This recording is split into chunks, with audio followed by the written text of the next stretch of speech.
السلام عليكم ورحمة الله. هو نظام الفصل العنصري الأيديولوجية التي فرضتها حكومة الحزب الوطني في جنوب أفريقيا عام 1948،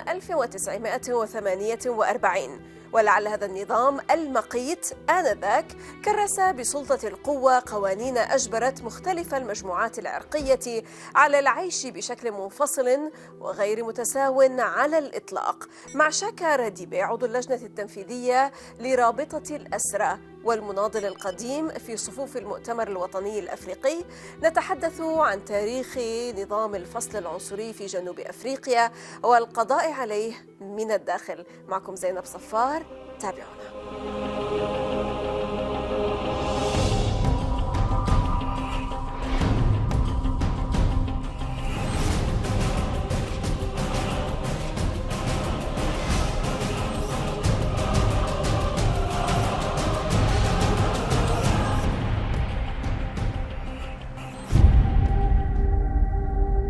لعل كلمة أبارت بالأفريكانية أي اللغة الجنوب أفريقية المستمدة من الهولندية التي جلبها المستوطنون البروتستانت إلى البلاد في القرن السابع عشر تعني الانفصال، ولعل نظام الأبارتايد أي الفصل العنصري هو السياسة الرسمية التي سادت في جنوب أفريقيا خلال معظم النصف الثاني من القرن العشرين.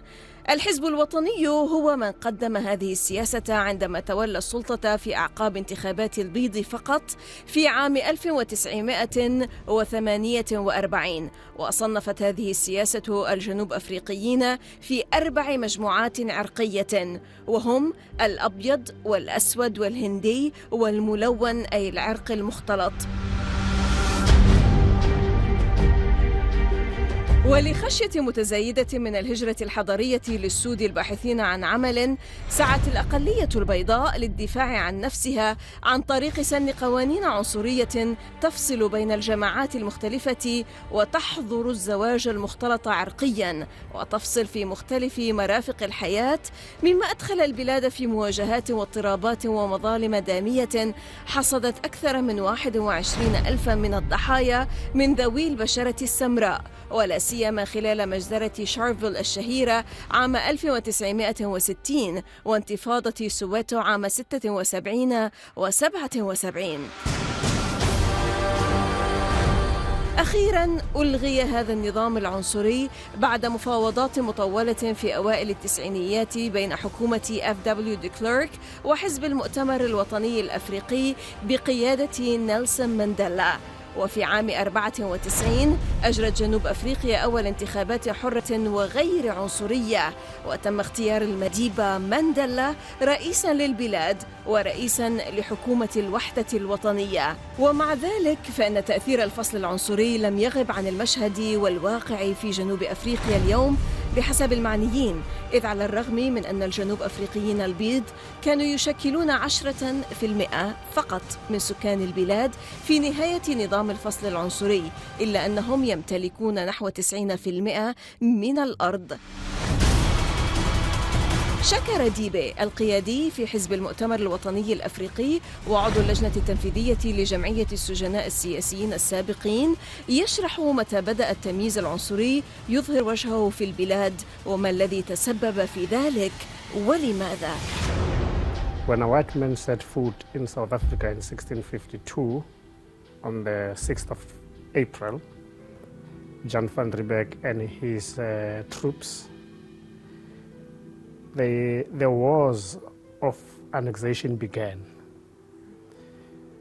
Fast forward, Britain took over in 1803 and 1806 respectively and captured the interior of South Africa, the Northern Cape or Kimberley to be specific, and what is now called the Grahamstown, the Eastern Cape. The settlers came in 1820. Second, fast forward is that the white people did not want to be part of what blacks were doing. Now, they wanted themselves as a superior race.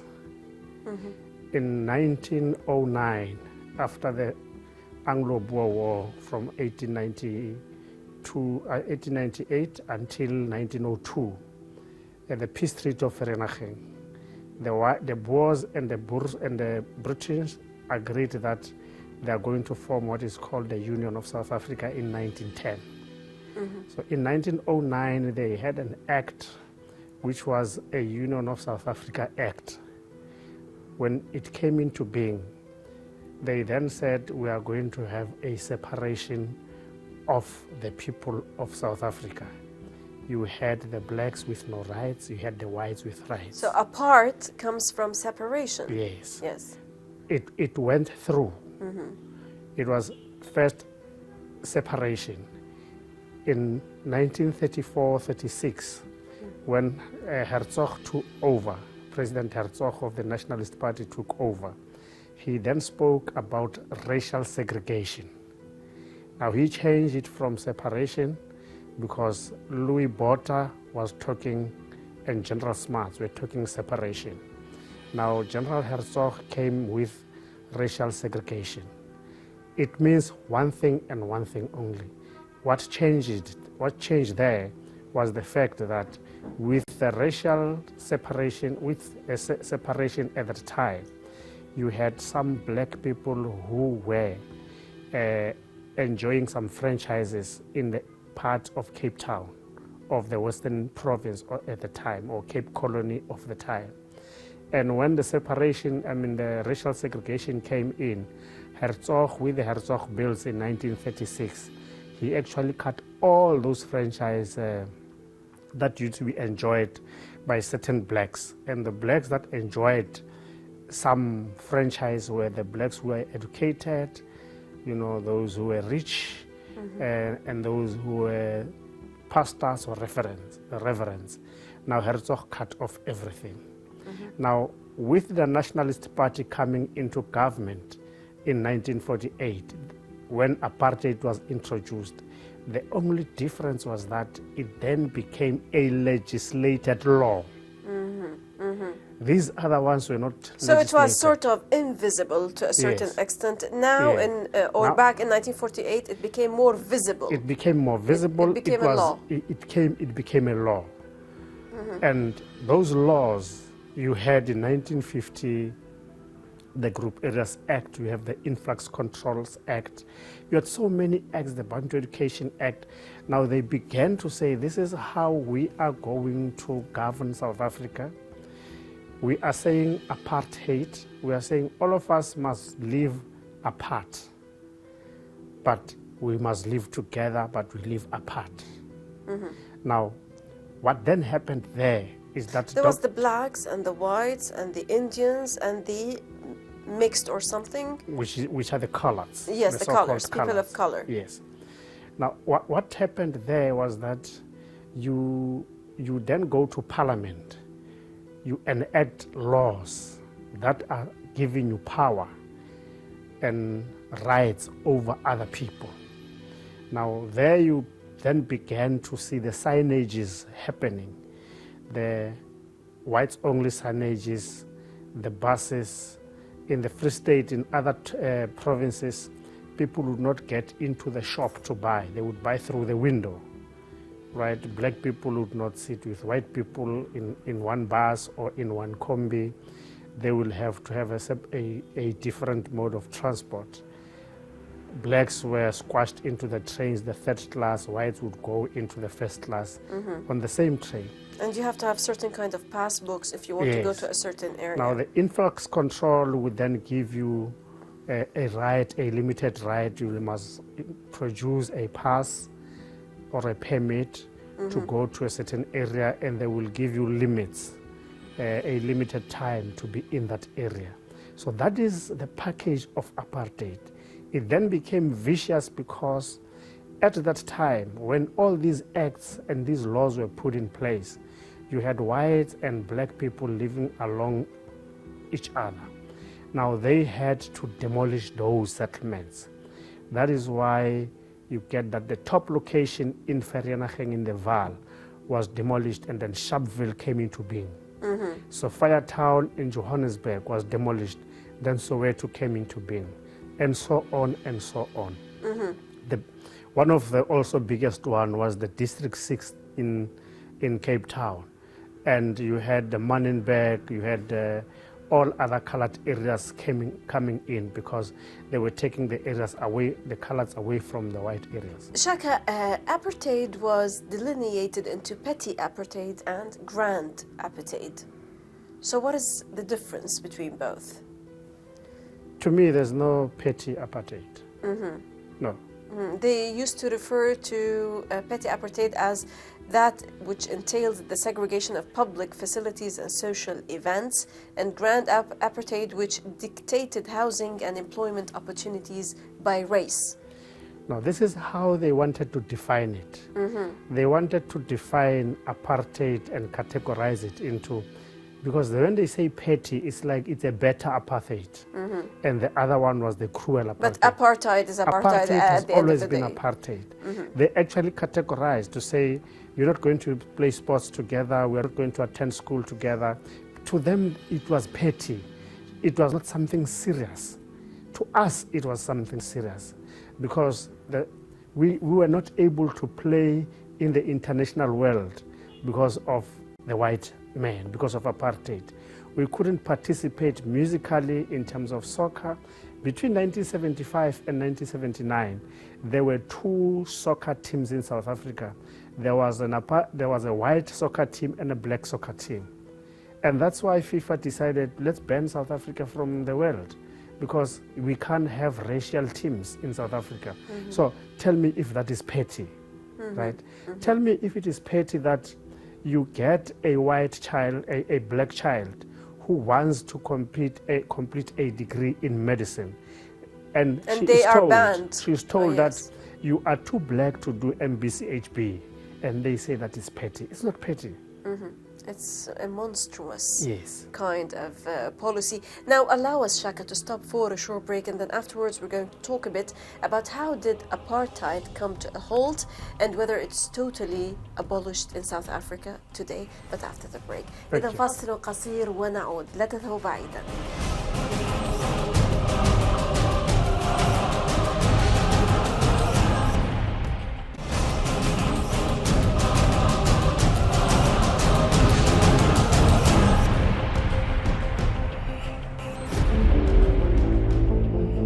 لعل نظام التمييز العنصري انتهى منذ 25 سنة في جنوب أفريقيا. منذ ذاك كيف تغيرت البلاد؟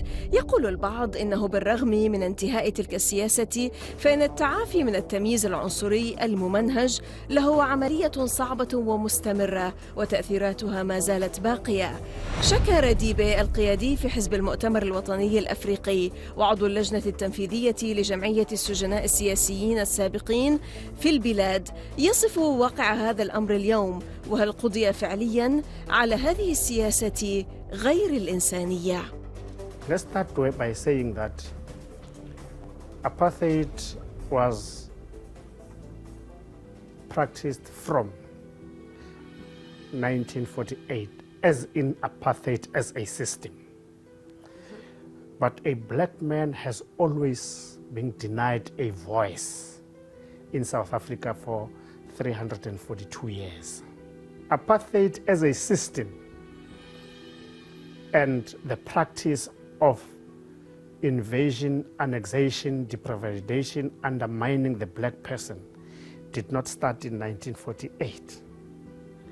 Now, the damage done to a black person was not a 1948 start of damage. It is a damage long before 1948. Sure. Between 1994 and now, which is 25 years, South Africa has done much more than expected. We have, socially speaking, and in terms of welfare, we have created institutions that assisted black people. Because remember what we did, we achieved our political independence and freedom in 1994. Right. We are now in a battle to ensure that we become economically free also. Because we're looking at taking our people out of slavery, out of disappointment, out of oppression, politically speaking.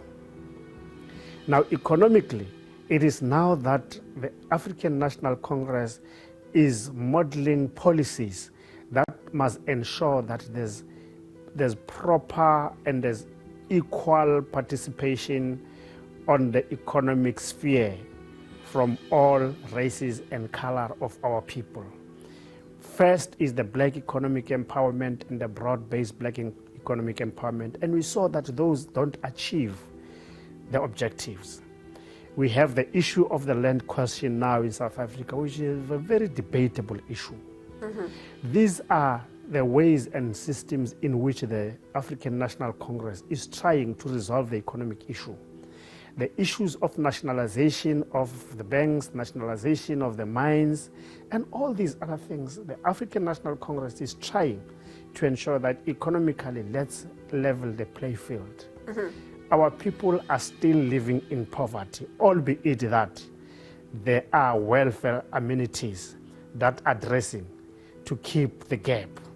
For now, the South Africans are living on average.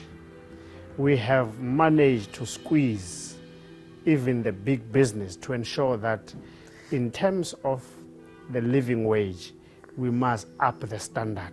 South Africa has lots of valuable resources that the South Africans are not benefiting from the revenues of. It's because those valuable resources are not owned by South Africans themselves. They are owned by international multi-companies. There are companies like your De Beers, your Anglo-American, and. Those are companies that are coming from outside. That's why government now is ensuring that whoever is doing business in an area, that business must be developed. For an example, you'd want to come to Vereeniging and do mining of the coal. The people around there must be developed. That area must also be developed, and there must be a percentage of economic participation of the locals into that business. Right. In some ways, post-apartheid is still a struggle. Today, a South African black student says, quote, "When I look at my white peers, I realize that as hard as I have worked to gain an education, we did not start from the same playing field. My parents, my grandparents, my great-grandparents, they suffered, and the consequences are still coming to me as a young black South African." That person could not have said it better. This is a suffering today. That's what I'm saying. That person could not have said it better. That's why we are saying, you see, that person does not say the suffering starts from my parents, great-grandparents. Sure. That's how far apartheid comes. That's how far oppression comes. That's how far inequality comes. Now, we cannot expect that within 25 years, we want to close the gap of more than 300 years of inequality, of oppression. Yes. Now, how did apartheid in South Africa come to a halt? I mean, back in 1994, what were the major events leading to the end of the South African apartheid regime? Majorly, it is the war of our people against the racist regime. The African National Congress, as the leading liberation movement in South Africa at the time and now, had crafted what is called the pillars, the 4 pillars of struggle. The first one was political underground work. To ensure that we conscientize our people politically, they must understand the situations where they are. The second one was the armed struggle. Sure. To continue and pursue the armed struggle, to hit the enemy hard, to retaliate and defend and protect our people against the fascist attack or the racist attack of the Pretoria regime. The third one was mass mobilization.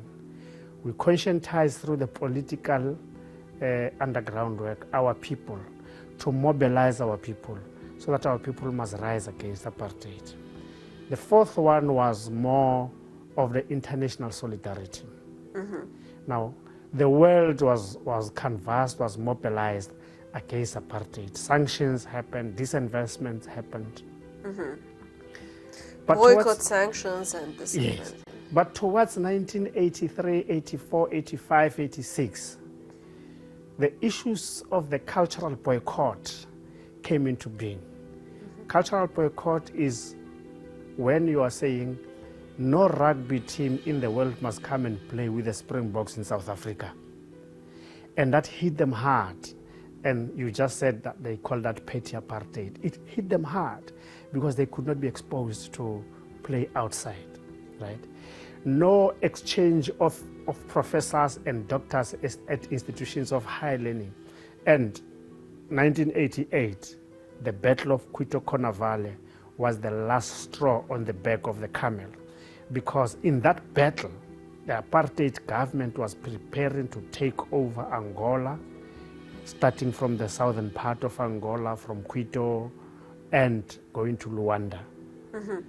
The Cubans came, the Russians came, Mkhonto, which is the spear of the nation, the military army of the ANC, the FAPLA forces. FAPLA is the military army of the MPLA in Angola. The plan is a military wing of SWAPO. And we came together. We vanquished the white supremacists. That's why the US government had to call for a meeting, and Namibia was free a year after. That is how that thing happened, that in that front. The second front is the frontline state came together in Zimbabwe and deliberated on how South Africa must be freed. And a document was presented to the frontline states to say, these are the 10 conditions under which apartheid must be abandoned or must be defeated. And if South Africa must be free, these are the conditions. That then became to be known as a Harare Declaration. It was adopted by the then Organization of African Unity, later adopted by the Non-Aligned Movement, and under pressure adopted by the Commonwealth in Malaysia, right? Because it said release political prisoners, unban political organization, stop attacks in the frontline states. All these others, there were about 10 points which were put under the Harare Declaration to ensure that as and when South Africa becomes free, these things should happen. And those were the conditions. That is why it was difficult for the Nationalist Party government to stop, it was difficult for them to stop our liberation. Right. Shaakaa Radibe, a local African National Congress leader and member of the Executive Committee of the Ex-Political Prisoner Association of South Africa. Many thanks indeed for joining us. Many thanks indeed for your insights. Thank you so very much. Always welcome, Shaakaa. إذا لقاء جديد في الأسبوع المقبل مع ضيف جديد وقضية جديدة ودائما من الداخل. للمزيد من التواصل تابعونا على صفحات التواصل الاجتماعي من كل فريق عمل من الداخل من كل الميادين. السلام عليكم ورحمة الله.